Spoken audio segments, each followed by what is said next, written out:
Mm. Mm. Sarap! Woo! Okay, cheers. Mas gusto ko pala to. Hindi ko alam yung gusto ko. That masarap. Masarap. Ayun pala ang burst and cheese. So, yun. Guys, sa mga naghahanap po ng authentic na burst and cheese, guys, ginawa ng chef to from Mandaluyong. Meron dito sa San Pablo City.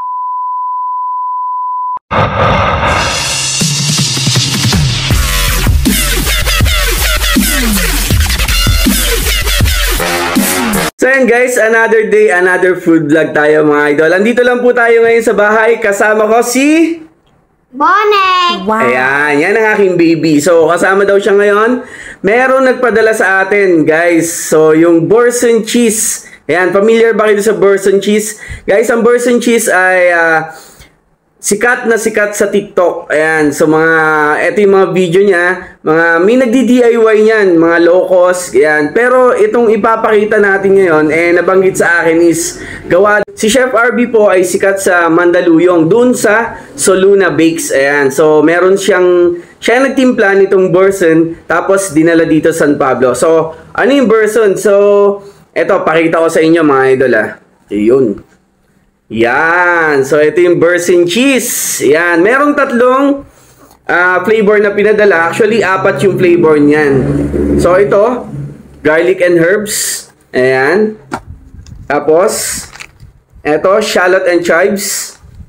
Tapos, ito, cranberry and pepper. So, excited ka ba tikman to lahat, Bonek? Yes! Excited ka? So, yan, each pack, meron siyang kasamang mga crackers. Ayan. So, yun yung bagay talaga doon sa burson cheese. Ayan. So, sa magtatanong ng presyo, guys, sa mga naghahanap, ito po ay 200 grams, 499 pesos. Ayan. So, may mas maliit po, 25 grams, 280 pesos. Ayan.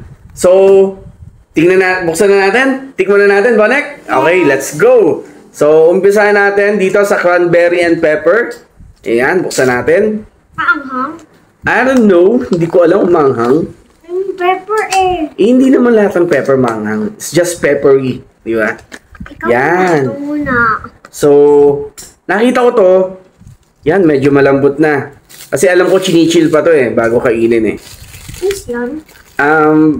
Cheese to anak na ibang klaseng cheese. Yan. Oh. So, yan. Buksan natin. Ito yung gourmet vegetables niya. Yun.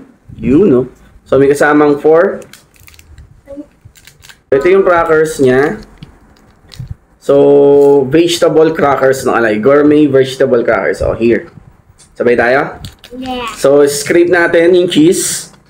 So, cranberry. Guys, merong talagang real cranberry sa ibabaw. Ayan, Tapos, cranberry and pepper daw. So, tikman natin.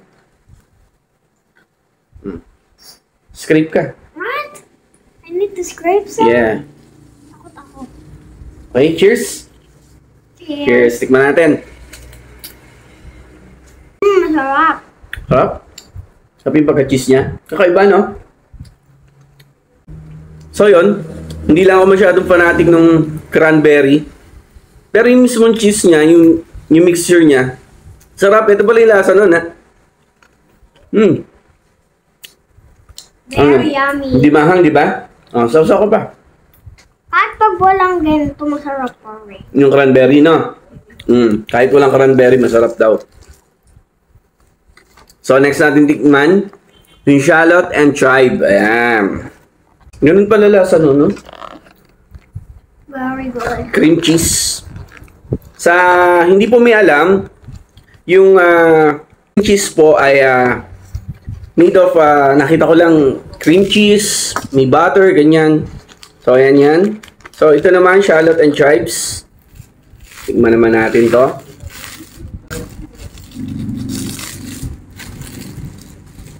Ready ka na dito? Scrape tayo. Shallot and chives. Ayan. Cheers ulit. Cheers. Sarap! So, next natin, garlic and herbs. Ayan. Yung shallot and chives, medyo may onion. Ito naman, garlic and herbs. So, garlicky naman ang i-expect natin na lasa nito, di ba? Ano yung herbs? Mga spices, di ba? No more spicy? Spices, no. Oh, okay. Mga toppings lang. Yeah, mga flavor. Yan. Scrape ulit tayo. Gawa ulit tayong crackers. So yun guys, yung magtatanong po ng price nitong kung gusto nyo ng extra crackers, meron silang 36 packs na ito for 299 pesos. Yan. 36, ang dami na nun, di ba? Ito naman, ito naman ay garlic and herbs. Okay. Cheers. Lasa yung garlic. Mas gusto ko pala to. May ko sa garlic eh. Hindi ko alam yung gusto ko. Lahat masarap. Hindi mo alam ang gusto mo, lahat masarap?